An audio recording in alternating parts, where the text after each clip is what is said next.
ప్రతిదీ న్యూసేనా, ప్రతిదీ వార్తలేనా? ఇవి ఏం రాష్ట్ర కాలేజీలన్నీ దొంగ కాలేజీలు, దొంగ బిల్డింగ్లు, బఫర్ జోన్లు, నీళ్ళలు ఉన్నాయి. బయట కట్టినవన్నీ వాడు దొంగ వాడిపోయాడు. వాడు ఈశ్వర్ గాడు వాడు సర్పంచ్ అంతా ఇంటర్వ్యూ తీసుకురు కదా ఆడ ఊళ్ళోకి పోయి. ఏంది అంత గరీబులు కట్టుకుని అంతా అంతా బఫర్ జోన్ ఏం లేదు, వాడపడితే ఏం లేదు. మన అంతా సర్వే చేసుకురు కదా.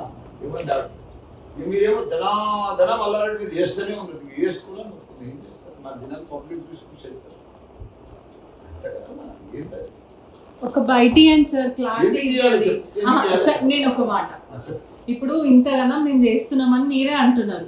లేనిపోని లేదు సార్, లేనిపోని వార్తలని మాట్లాడుతున్నారు కదా, వాళ్ళ వర్జన్ ఎందుకు? మీ వర్జన్ కూడా మేము వింటాము. ఇప్పుడు ఒకటమ్మా చాలా మంచి క్వశ్చన్.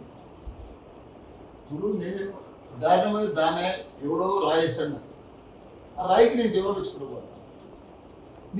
మీరు నువ్వు కరెక్ట్ చెప్పినావు. నీ పేరే పేరు? నా పేరు పెట్రిషా. మీకు వార్తలు కావాలి, కాంపిటీషన్ కావాలి, కవాలి లెక్క కావాలి. అవతలడు ఏమన్నాడు, మళ్ళీ నేనేమన్నాను, అదే వేయాలి ఇదే వేయాలి. నేను ఏమనుకుంటున్నా అంటే, నేను కామ్గా కూర్చున్నామని చూస్తున్నాను. ఆడ ప్రెస్ మీట్ పెడుతున్నాను. ఎవరు ప్రెస్ మీట్ పోతున్నాను? 3 నెలల ప్రభుత్వం పోయి మేమే డిస్టర్బ్ అయి ఉన్నాం. ఇప్పుడు హనుమంతరావు మన కార్యాలయంలోకి వచ్చి గడబడి చేసిండు. అది రైట్ ఆ రాంగ్? నువ్వే చెప్పమ్మా. అంటే ఇప్పుడు అది మీ ప్రాపర్టీలోకి రావడం రాంగ్. ప్రాపర్టీ కాదు, నా ప్రాపర్టీ, కాలేజ్ ప్రాపర్టీ. కాలేజ్ తీసిపెట్టమ్మా, పబ్లిక్ కోసం మాట్లాడు. తప్పులేదు మీకు. నాదేమో 71 సంవత్సరం, నా ఏజ్ మీ ఏజ్. ఒక కాలేజీలో 5 సార్లు అవకాశం ఇచ్చిన, సప్లిమెంటరీకి రాపిచ్చిన, మళ్ళా వాడు ఫెయిల్ అయితే వాణ్ణి తీసుకొచ్చి పాస్ చేయమనడం ఎంత మతుకు సమర్థం? నువ్వు తాగమ్మా, గ్రీన్ టీ తాగుతావా? నీళ్ళు. అంటే ఇప్పుడు స్టూడెంట్స్ నువ్వు పెద్ద మనిషి, నేను ఏదైనా తప్పు చేసి ఉండొచ్చు, స్టూడెంట్కు అన్యాయం చేసి ఉండొచ్చు, రాంగ్ చేసి ఉండొచ్చు. నేను కావాలని ఫీజు పైసలు అడిగితే ఫీజు కట్టకపోతే ఫెయిల్ చేసి ఉండొచ్చు. ఎవరిని పంపించాలి? కంప్లైంట్ ఇచ్చి గవర్నమెంట్ అధికారిని పంపించాలి. కరెక్ట్ రెస్పాన్సిబిలిటీ పర్సన్ ఉన్నారు కదా. గవర్నమెంట్లోనే ఉన్నావు కదా, కాంగ్రెస్లోనే ఉన్నావు కదా, రూలింగ్లోనే ఉన్నావు కదా. అక్కడ కంప్లైంట్ మల్లారెడ్డి మోసం చేస్తుండు, మల్లారెడ్డి ఫీజు ఎక్కువ వసూలు చేస్తుండు, మల్లారెడ్డి దగా చేస్తుండు అని చెప్పి నువ్వు కంప్లైంట్ ఇస్తే అధికారులు వస్తారు, కంప్లైంట్ చేస్తారు. ఇప్పుడు స్టూడెంట్స్ ఏమంటున్నారు అంటే, సార్ ఎవరు ఆయన తోలుకొచ్చిన స్టూడెంట్ అంటారు, మిగతా స్టూడెంట్స్ ఇప్పుడు పోయి రిపోర్ట్ చేయి, ఇప్పుడు పోయి ఇంటర్వ్యూ చేయి. ఆ రోజు ఒక సుమారు 200 మంది మాట్లాడినారు సార్. ఆయన తోలుకొచ్చిన దాదాపు స్టూడెంట్స్ కాదు, వాళ్ళు కాదు సార్, యూనిఫామ్ లో ఉన్న స్టూడెంట్స్ కూడా వాళ్ళు ఏమంటున్నారు అంటే ఫీజులు ఎక్కువ వసూలు చేస్తున్నారు. డీటెన్ అయిన వాళ్ళు కూడా, వాళ్ళే డీటెన్ ఎవరైతే అయినారో వాళ్ళు ఏమంటున్నారు, మేము అన్నిసార్లు ఎగ్జామ్స్ రాయాలని వాళ్ళు అంటారు. పిల్లలు ఏమంటున్నారు, మాకు వసతులు లేవు, ఒకవైపు అన్నంలో పురుగులు వస్తున్నాయి, ఫీజులు వేల లక్షల ఫీజులు తీసుకుంటున్నారు, హాస్టల్ ఫీజు, టర్మ్ ఫీజులు కూడా లేవు అని వాళ్ళు ఆరోపిస్తున్నారు. ఎవరైతే డిటైన్ అవుతారో, ఎవరైతే కాలేజీకి రారో, ఎవరికైతే అటెండెన్స్ లేదో, ఎవరికైతే మేము అవుటింగ్ కరెక్ట్ ఇవ్వము, మా తన 10,000 మంది అమ్మాయిలు అబ్బాయిలు హాస్టల్ ఉంటారు. మేము 20 ఏళ్ళ సార్ నడిపిస్తున్నాం. ఇలా కొత్త కాదు.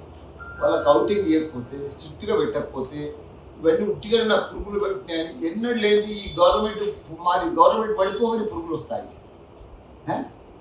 మా ప్రభుత్వం పోగానే పురుగులు వస్తాయి. ఎన్ఎస్యూ స్టూడెంట్స్ వాళ్ళకి రాత్రి 9 గంటలకు ఫోన్ చేసి పురుగు పోవడంగానే వాడు తయారు గట్టిగా ఉంటాడు. ఇదే కథ. నేను చెప్పిన స్టూడెంట్స్, మీకు పురుగులు వస్తే వెళ్ళిపోలేదు, బయట హాస్టల్కి వెళ్ళిపోలేదు. నాకు హాస్టల్ గ్యారంటీ కాదు కదా, నేను కాలేజ్ నడిపించడం మీ ఫెసిలిటీస్ కోసం పెట్టినా. మీకు ఇష్టం లేదు, ఈ పైసలు ఇచ్చేస్తే పక్క బయట 300 బిల్డింగ్లు ఉన్నాయి. 300 బిల్డింగ్లలో పురుగులు పడింది, 20 ఏళ్ళ సంది పురుగులు పడింది. ఇవన్నీ కొత్త పురుగులు వస్తుంది. అంటే ఒక్క కాలేజ్ కాదు సార్, 2-3 కాలేజ్లలో రామానమ్మా. నేను చెప్తున్నా కదా, మేము ఇప్పుడు రోజు పోయినా మాట్లాడినా కదా, నేనే పోయి పిల్లలతో మాట్లాడినా.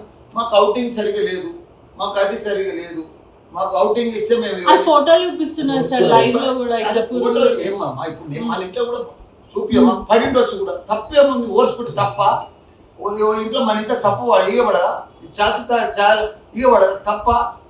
ఈ దుండిగల్ కాలేజ్ ఓర్చుకుంటేనేమో అన్ని అయితే అమ్మా, కంప్లైంట్ పెడితే అన్ని పెద్దలే. Dundigal college Dundigal college issue మీది డిమాలిష్ చేశారు కదా కాలేజ్. బఫర్ జోన్ నుండి డిమాలిష్ చేసింది, తప్పేముంది? అది అక్రమంగా కట్టారు అక్రమంగా కట్టి డిమాలిష్ చేసి తప్ప దానికి మేము తప్పని అంటలేము, రైట్ అని అంటలేము కదా మేము. నేను దాన్ని ప్రెస్ మీట్ కూడా చెప్పలే కదా నేను. ఈ దళితులు రైతులు కూడా వస్తున్నారు. ఒకటి నేను చెప్తున్నా, గవర్నమెంట్ ఉంది, అధికారులు ఉన్నారు, రెవెన్యూ అధికారులు ఉన్నారు, కలెక్టర్ ఉన్నాడు. మేమేమైనా తప్పు చేసే వాళ్ళు చర్య తీసుకుంటారు కదా. దొంగ కాలేజ్ తీసుకుంటాం, దౌర్జన్యంగా ఫీజు కలెక్షన్ చేసే వాళ్ళ ఫీజు రూల్స్ లేదా మా దగ్గర. మేము ఇష్టం వచ్చినట్టు అడగడానికి లేదు కదా ఫీజు. ఇవన్నీ ఉన్నాయి, నామ్స్ ఉన్నాయి, రెగ్యులేషన్స్ ఉన్నాయి, ఇవన్నీ ఉన్నాయి. ఇవన్నిటికాడికి ఒక డైరెక్ట్ పిల్లలు ఫీజెస్ చూస్తారు. మా దగ్గర 2 లక్షల ఫీజు యూనివర్సిటీ, అగ్రికల్చర్ యూనివర్సిటీ. మేము 1,20,000 తీసుకుంటాం. వాళ్ళు స్లిప్పులు చూపిస్తున్నారు సార్, 2,00,000 స్లిప్పులు కూడా చూపిస్తున్నారు. స్లిప్పులు చూపి కంప్లైంట్ ఇచ్చాడు, ఎక్కువ కలెక్ట్ చేసిన. ఎవరు పట్టించుకునే నాదులే లేరు అని కంప్లైంట్ అమ్మా. ఇప్పుడు మైనపల్లికి వచ్చి చెప్పాను, ఆయనకి చెప్తాను ఆయన వచ్చినా అని ఆయన అంటాడు. ఇప్పుడు మైనంపల్లి గారు ఏమంటున్నారు, మాకు చెప్తేనే పిల్లలు అందరు లోపల చచ్చిపోతున్నారు. అంతా వేసిరు కదా, ఎన్ని చూపించాలో అని చూపించారు. ఇంకేమైనా చూపించేది కూడా చూపి, నాకేం తప్పలేదు. నేను రోజు సోషల్ మీడియాలో ఫేమస్, నాకు కావాలి రైట్ లేకపోతే నేను కనిపించాలి పబ్లిక్ రాకపోతే. మీరు అంటే చూపి తప్పులేదు. నేను తప్పు చేసినాడు మా స్టూడెంట్స్కు ప్రజలకు నేను జవాబు చెప్తాను. అయ్యా నా తప్పైంది క్షమించు, అయ్యా నేను ఇది పొరపాటు చేయాలి. నేను తప్పే చేయకపోతే నేను మీడియా మీదకి ఎందుకు రావాలి, మీడియాకి ఎందుకు చెప్పాలి, ఏది చేయాలి కాదు సార్. ఇప్పుడు ఈ షామీర్పేట ఇష్యూ అయింది కదా, ఎస్సీ ఎస్టీ దళితులు వచ్చి మా భూములు కబ్జా చేసినారు అని అన్నారు. షామీర్పేట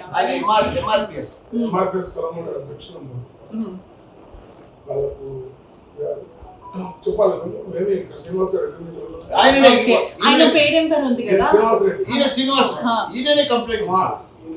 ఇంకో అతను ఉన్నాడు కదా భిక్షపతి. భిక్షపతికి ₹1,00,00,000 ఇచ్చారు మీరు.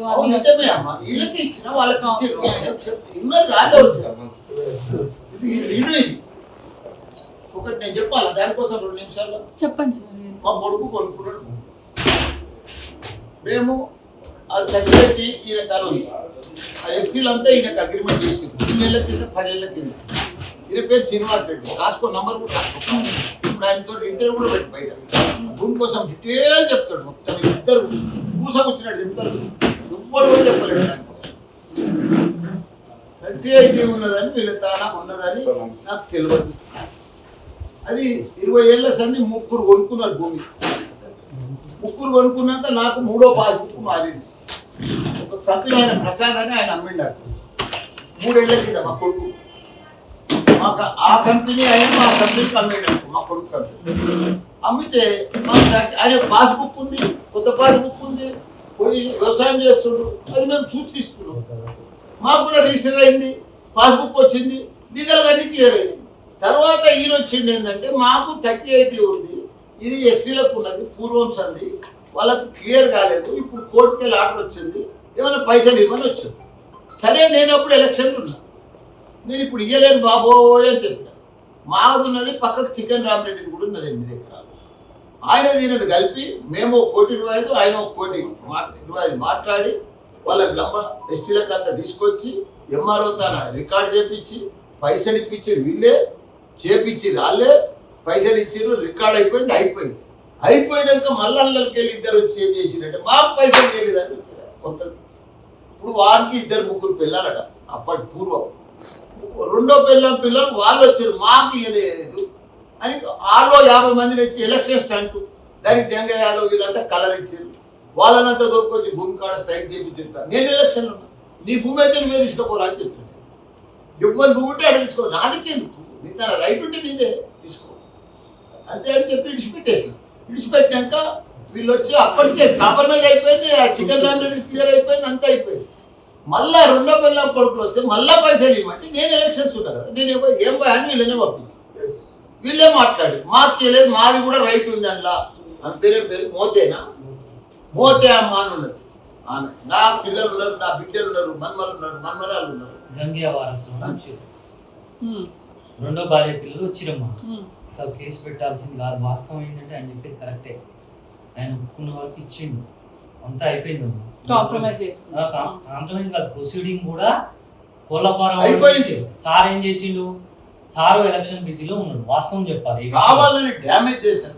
ఇప్పుడు వాళ్ళు రెండవ భార్య పిల్లలు ఏదైతే కేసు పెట్టించారో అమ్మా, నా పేరు కూడా పెట్టారు, ఈయన పేరు పెట్టారు, పోలీస్ కేసు పెట్టారు, SC ST case. SC ST case arrest వాళ్ళని తీసుకొచ్చారు కదా. నేను తెచ్చుకోలేదు ఆ కోర్టుకి, నాకు సంబంధం లేదు ఆ భూమి. వీళ్ళందరి పేర్లు నేను కోట్ల, ఆయన అశోక్ కూడా ఉంది. ఇప్పుడు ఆ విషయంలో ఆయన్ని బ్లాక్ మెయిల్ చేసి డబ్బులు తీసుకుపోయినమ్మా వాళ్ళు, రెండో భార్య పిల్లలకి. మళ్ళీ వాళ్ళకి కూడా ఇచ్చిన ఈ భూమికి సంబంధం లేదు యాక్చువల్. మళ్ళీ అందరితో సైన్ పెట్టించి మళ్ళీ ఎంఆర్ఓకి ఇచ్చిన, కలెక్టర్కి ఇచ్చిన లిస్ట్. సరే, ఈ షామీర్పేట కేసులోనే గతంలో మిమ్మల్ని ఒకరు ఇంటర్వ్యూ చేశారంటే ఈ కేసులో మీ పేరు కూడా ఉంది అంటే నా పేరు లేదు అని నా పేరు లేదు, అరే నా పేరు లేదమ్మా. సంస్థ పేరు. నా కొడుకు నేను 10 కంపెనీలు నడిపిస్తాడు, నాకేం సంబంధం? అరే రామా, ఇప్పుడు నా కొడుకు ఉంటాడామా, అలాగే ఇప్పుడు నా కొడుకు నా ఇట్టున్నాడా, అలాగే వెళ్ళిపోయాడు. 1 సంవత్సరాలు వాడి బేరం, వాడు పెద్దగా 44 ఏళ్ళు ఉన్నాడు, వాడి పని వాడు చూసుకుంటాడు. దాన్ని కూడా నాకు ఇంకేనా? ఈ మైసమ్మ కూడా కోమటి చెరువు సార్, అది నాకేం సంబంధం? కొలుచుకోరు, నేను అంతా కొలుస్తారు, ఎంత తీసుకోరు, బఫర్ జోన్ ఉంటే కొలగొట్టురు. నేనే వాలంటీర్గా చెప్తా కదా. బఫర్ జోన్ పైననే మీరు కాలేజ్ కట్టినారు అని. అరే రామా, అందరూ నాకు భూములు ఎక్కువనే, మా కొడుకులకు, వాళ్ళకు, వీళ్ళకు, మాకు 800 ఎకరాల భూములు. ఇప్పుడు చూడు, లీడర్ గాడు, బుడ్డర్ గాడు, రోడ్ కొడుతూ పోయేటోడు కూడా బఫర్ జోన్ కబ్జా ఉంటున్నాడు. మళ్ళీ రెండింటి కబ్జా, వాడు దొంగ భూమి కట్టిండు, దొంగ పర్మిషన్ కట్టిండు. ఇవన్నీ గవర్నమెంట్ మమ్మల్ని కొత్త గవర్నమెంట్ రాగానే అన్ని రికార్డులు అడిగింది. సూరారం కానీ, మైసమ్మగూడెం కానీ, యూనివర్సిటీ కానీ, పేపర్స్ కానీ, నీకు ఎంత ఇంటేక్ ఉంది, ఎంత ఇది ఉన్నది, ఇవన్నీ మేము అందరికి చెప్పవలసిన అవసరం లేదు కదా. గవర్నమెంటే మాకు లెటర్ పంపించింది, నీ పర్మిషన్ లేదు, నీ ఇంటేక్ ఏంది, నీకు ఎన్ని కోర్సులు ఉన్నాయి, నీకు ఎంతమంది పిల్లలు తీసుకునే పర్మిషన్ ఉన్నది, నువ్వు ఏం ఫీజు కలెక్షన్ చేస్తున్నావు, నీకు ఎన్ని ఎకరాలు చూపించినావు, నువ్వు ఏమేమి పర్మిషన్లు ఉన్నాయి, నీ మొత్తం ఇంత బుక్ సబ్మిట్ చేసిన మాకు గవర్నమెంట్. ఇక మేము పొద్దున్న దాకా రోడ్డు పోయేది వచ్చే దానా ఇప్పుడు చెప్తున్నా నేను. మాకు వేరే పని ఏం లేదా? ఇక ఎవడు వాడు ఈశ్వర్ గాడు పైసల కోసం ఈడ పైసలు ఇస్తారు, సరే అంటే ఆడ పోయినాంరా, వాడు మాజీ సర్పంచ్, వారికి తెలియదా? మా బిల్డింగ్లు ఏమున్నాయి, బయట బిల్డింగ్లు ఏమున్నాయి తెలియదా వానికి? మా కాంపౌండ్ లోపలనే మా బిల్డింగ్, బయటికి మా ఎందుకైతే నీ కురు తర్వాత చెరువు కట్ట పడితే మా పక్కకు అవతలకి మాకు సంబంధమే లేదు. చెరువు లేదా, సర్వే నెంబర్ 47 లేదా, మరి 46. మాకు వాళ్ళకి సంబంధమే లేదు, ఒక ఫీట్ చేయకుండా లోపలికి లేదు.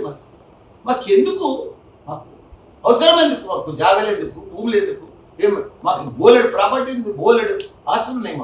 మాకు ఎందుకు అన్నా దొంగ జాగాలలో కట్టుకోవాలి ఎందుకు, పేదోని కబ్జా పెట్టాలి ఎందుకు? మేము పబ్లిక్ 10 ఏళ్ల సంది రాజకీయంలో ఉన్నాం. ఎంపీ అయినా మినిస్టర్ అయినా నాకెందుకు దొంగ భూములు? 10 రూపాయలు ఎక్కించుకుంటా. అలా వీళ్ళంతా మళ్ళీ వాళ్ళు రెండో పిల్లల కొడుకులు వస్తే మళ్ళీ 1,20,00,000 ఇచ్చి మళ్ళీ సైన్ పెట్టించి మళ్ళీ సర్టిఫికేట్ చేయించి డీసీపీ తాన్ని దొరికిపోయినా, ఎంఆర్ఓ తాన్ని తీసుకుపోయినా, మళ్ళీ రికార్డ్ చేసిరాను. మాకు వచ్చిన పైసలు మల్లారెడ్డి మాకు ఏం బాకీ లేడు. ఇంత జరుగుతుంటే ఇక మళ్ళీ మీరు అడుగుతుంటే నేను ఎంత బాధ అనిపిస్తుంది చెప్పు నాకు. దొంగలంతా పార్టీ గవర్నమెంట్ వారంగానే ఒప్పుడు చూడు రోడ్ కొడతారు, దానే కూడా లేచిండ మల్లారెడ్డి కబ్జా, మల్లారెడ్డి హరియం. నేను భూములను నా జేబులో పెట్టుకొని పోతున్నాను కబ్జా పెట్టుకుని. అక్కడ మీకు తెలియదా? మీరు ఎంత తెలిపిరు 300 గరీబ్ వాళ్ళకి అమ్మాడా, పేదోళ్ళకి హాస్టల్, 300 బంగ్లాలు ఉన్నాయి ప్రైవేట్ హాస్టల్స్, 12,000 మంది ఉంటారు ప్రైవేట్ హాస్టల్స్. 2 ఫీట్ల మంచాల మీద పట్టుకొని చదువుకుంటారు. నువ్వు ఒకసారి ప్రైవేట్ హాస్టల్లో పోయి చూడు, వీడియోది ఎట్లా ఉంటారో చూడు. అంత గరీబ్ పరిస్థితికి వెళ్ళి ఒక అటెండర్ బిడ్డ, ఒక ఆయా బిడ్డ, డ్రైవర్ బిడ్డ అందరు ఊర్లలోకి వెళ్ళి వచ్చి ఏదో రూమ్ ఇంత వండుకొని 4-5 ఆ రూమ్లో వండుకొని చేసి చదువుకుంటున్నారు నా దగ్గర. మళ్ళీ మంచి ప్లేస్మెంట్ వస్తుంది. నిన్న మొన్న 2 మేళలు పెద్ద ఎట్లే అమెరికాకు పంపిస్తేందుకు, లండన్ పంపిస్తేందుకు పిల్లలకు ఇమీడియట్గా వీసా ఫ్రీ, పాస్పోర్ట్ 15 స్టూడెంట్స్. అవి కాదమ్మా, ఇప్పుడు కూడా ఎవరు కొడితే వాళ్ళు 50% స్టూడెంట్స్ మేళ పెట్టారు. మొత్తం అమీర్పేట పోయి ఆడపోయి వీసా తీసుకుంటాను, పాస్పోర్ట్ తీసుకుంటాను, తిరుగుతాను. ఈయన్నే పెట్టి ఆఫీస్ ఓపెన్ చేసిన ఇంటర్నేషనల్ ఇన్ఫర్మేషన్. ఇంటర్వ్యూ మాట్లాడండి. ఎందుకు ఇవ్వాలి? నేను నాకేం అవసరము? నేను చెప్పుకోవాలా? నేను దొంగను కాదు, నేను భూమి కబ్జా పెట్టలేదు, నా బిల్డింగ్ అని మంచి అవసరం లేదమ్మా. మీరు వేస్తున్నారు, వేసుకోరు, ఎంత వేస్తారో ఎంత నా కోసం ప్రజలకు అంత ఎరక. మల్లారెడ్డి అగ్గి, మల్లారెడ్డి చెడు చేయడు, మల్లారెడ్డి సార్ తప్పు ఇప్పుడు చేయడు. ప్రజలే వచ్చి బయట వచ్చి మాట్లాడుతున్నారు కదా, మాట్లాడారమ్మా. మల్లారెడ్డి నువ్వు బ్లాక్ తీసుకోరా? మెయిలర్, మల్లారెడ్డి దొంగ అని చెప్పి చూడమ్మా, నీకు మాట్లాడుతున్నారు. రైట్ ఉంది. ప్రజలు కదమ్మా, వాళ్ళ అపోజిషన్ పార్టీ వాళ్ళు. ప్రజలు వాడు ఎవడు చెప్తాడమ్మా నిన్ను ఎలా రైతులు రైతులు? కూడా వస్తున్నారు కదా సార్, దళితులు చెప్తే కూడా రైతులు వస్తున్నారు. అందరూ రైతులు పార్టీ వస్తున్నారు. ఓమా రైతు వస్తే రైతుని తీసుకపోయి నీ భూమి ఆడుందో చూపించు. మల్లారెడ్డి చెరువు ఆడుందో చూపించు. తప్పులేదు సార్ ఆ రోజు ఓమా. ఏ రోజైతే మేము ఇంటర్వ్యూ చేస్తున్నాం నెక్స్ట్ డే అతను మా ఫోన్ కూడా ఎత్తుతలే, కాంప్రమైజ్ అయిపోతున్నారు అంట కదా. చూడమ్మా, నాకు ఆ కర్మ పట్టలేదని చెప్తున్నారు. కాంప్రమైజ్ కానీ నాకు దాగేసేది కానీ ఎందుకు వేస్తున్నావు అని దుబాబ్ వేసేది కానీ రౌడీజం చేస్తే మా లెక్క కాదు. నువ్వు ఓపెన్ ఉంటావు, క్లియర్ ఉంటావు. నువ్వు మైనంపల్లి వచ్చింది, నువ్వు కరెక్ట్గా ఇంటర్వ్యూ చేయలేదు పిల్లలతో. వాడు ఎన్నిసార్లు ఫెయిల్ అయ్యిండు? ఆ డీన్ మా డీన్ అడిగినవా? మా కోడల్లో మీ దీనిది కూడా తీసుకున్నారు సార్, మీ కోడలిది కూడా తీసుకున్నారు. మోసం వాళ్ళ వర్షన్ వేరేలాగా ఉంది. ప్రీతి మ్యామ్ అంటే అమ్మ చెప్తావు, వర్షన్ కరెక్ట్ చెప్తే వేరేలా ఉంటుంది. అట్లా కాదు ఉన్నది సార్. ఉన్నట్టు చెప్తే వేరేలా ఉంటుంది. ఇప్పుడు వాడు ఎందుకు వేయలే వల్ల వాళ్ళ వర్షన్ వేస్తున్నారు. రెండే 5 సార్లు ఫెయిల్ అయ్యిండు వాడు స్టూడెంట్. 5 సార్లు అవకాశం ఇచ్చినాం. మేము ప్రీతి మ్యామ్ చెప్పింది ఇదే కూడా ఉస్మానియాలో వేస్తాము. పోయి జేఎన్టీలో పోయి ఇట్లనే అడుగుతావా? ఇట్లనే లైలలో పోయి ఇట్లనే గుద్దుతావా? ఇట్లనే బొమ్మ నలగ పెడతావా? ఇదా పద్ధతి? ఇదా ప్రజా సామ్రాజ్యం? ఇదా కాంగ్రెస్ ప్రభుత్వం? బీహార్ లెక్క చేస్తున్నారు. ఇదా లెక్క? కావాలని డామినేషన్ చేస్తున్నారు, కావాలని రుబాబ్ చేస్తారు. ఇదా పద్ధతి? కాలేజ్ వేరే కాలేజీలో వచ్చేమా పిల్లలు ఫెయిల్ కారా? అటెండెన్స్ లేక కాలేజీ రాక ఫెయిల్ కారా? 22,000 మంది పిల్లలు 20 మంది ఫెయిల్ అయితే తప్పేం రాకనేగా ఫెయిల్ అయ్యిండు. దానికి ఇంత పెద్ద కూతురు చేయండి ఏమవుతుంది? అంతే పబ్లిక్లోకి వస్తుంది. వాళ్ళకి ఇన్సల్ట్ అయ్యింది. మొన్న వచ్చినందుకు నాకు రాలే ఫెయిల్. స్టూడెంట్స్ అంతా మళ్ళీ తిరిగి పడ్డారు. ఆయన 2,000 మంది పిల్లలు ఎగ్జామ్ ఉండే క్యాన్సిల్ అయ్యారు. ఎవరికి నష్టం? ఇట్లా చేస్తే దాదాగిరి చేస్తే, జులుం చేస్తే ఎవరికి నష్టం? అనుకో, మనం తప్పు చేస్తే భయపడాలి. అందుకే సార్ ఒక వర్షన్ వేయం, మేము మీ వర్షన్ కూడా నా వర్షన్ వేస్తామని నేను ఇయ్యలేదు, చెప్తున్నారు. నాకు సంబంధమే లేదు. మా కొడుకు కూడా మాట్లాడాడు కదా, కాలేజీకి నాకు సంబంధం లేదు. వాళ్ళే అన్ని మాట్లాడారు. ఆరోపణలు వస్తున్నప్పుడు ఒక మాట మాట్లాడొచ్చు వాళ్ళు కదా సార్. మాట్లాడారు. సారీ చెప్పింది కదా. నీకు ఆయన మాట్లాడిరా లేదా? మా కొడుకు కూడా మాట్లాడారు సార్, మాట్లాడారు. పొద్దుదాకా వేరే పని ఉండదా అమ్మ? ప్రీతి మేడం భద్రారెడ్డి సార్ మాట్లాడింది కదా. మరి ఇంకా అయిపోయాయి కదా. కాలేజ్ గురించి క్లారిటీ ఇచ్చారు. డీబార్ ఇప్పుడు ఎందుకంటే వాళ్ళంతా సర్వే చేస్తారు. మీరు సర్వేకి పోయాడు, ఎంఆర్ఓ పోయి ఇంటర్వ్యూ అడు, కలెక్టర్ పోయాడు, మల్లారెడ్డి ఏమైనా దొంగ జాగాలు ఉన్నాయా? ఆర్టీఓని పోయాడు, తప్పేముంది? మీరు గీళ్ళని అడిగే బదులు ప్రజలను అడగకున్నాం, లోకల్ పీపుల్ని అడగకు, అధికారులను అడుగు. ఆడ హైయర్ ఎడ్యుకేషన్ పోయి మల్లారెడ్డి ఇప్పుడు యూనివర్సిటీలో ప్రజలు ఏమంటున్నారంటే అధికారులను కప్పిపుస్తున్నారు, వాళ్ళకి డబ్బులు ఇస్తున్నారు, ఇవన్నీ అని చెప్తున్నారు, లంచం ఇస్తున్నారు అని. వాళ్ళున్న మాటలే చెప్తున్నారు కదా సార్. కాదు సార్, వాళ్ళున్న మాట క్లారిటీగా చెప్తున్నా. మీకు ఎవరు తాను ఇన్ఫర్మేషన్ కావాలి, అధికారులకు తాను కావాలంటే ఎడ్యుకేషన్ అధికారులు తాను పోయి కాలేజ్ ఇన్ఫర్మేషన్ మొత్తం వస్తుంది. రూల్స్ రెగ్యులేషన్స్ అది ఫీజు చేసేది.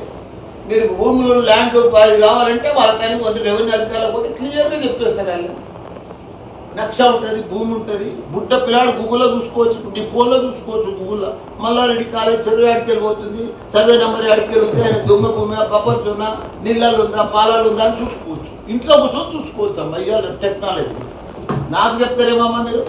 నేను చెప్తేనే అవుతుందా లేదని? నేను 20 ఏళ్ళ అని చెప్తున్నా బాబో. లేదు లేదు, మొన్న ఎన్టీవీలో TV9లో పెద్ద ప్రెస్ మీట్లో కూడా చెప్తాను. నాకు అవసరం లేదు, చెప్పలేదా? నేను డిబేట్లో చెప్పలే. మరి ఎన్నిసార్లు మొత్తుకోవాలి నేను? ప్రతి 100 ఛానల్ నేను 100 ఛానళ్ళకి చెప్పుకోవడం పోవాలని. ప్రతి మనిషికి సపరేట్ రెడ్డొచ్చే మొదలైనట్టు రోజు కొత్త నేనన్నా.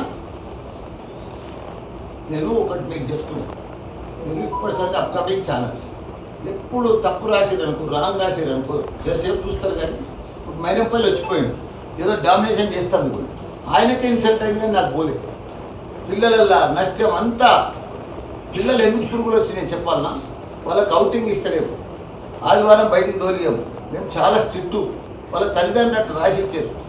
నేను పోయి ఏం చెప్పినప్పుడు తాయిగాళ్ళకు నేను బాధ భరించలేక, ఈ పురుగుల బాధ భరించలేక ఏం చెప్పినప్పుడు తాళ్ళకు పోయి వాళ్ళేం పడే తిన్నా, రేపటి నుంచి మీకు సండే నాడు 8:30 టిఫిన్ చేసి రాత్రి 6:30 దాకా రావచ్చు.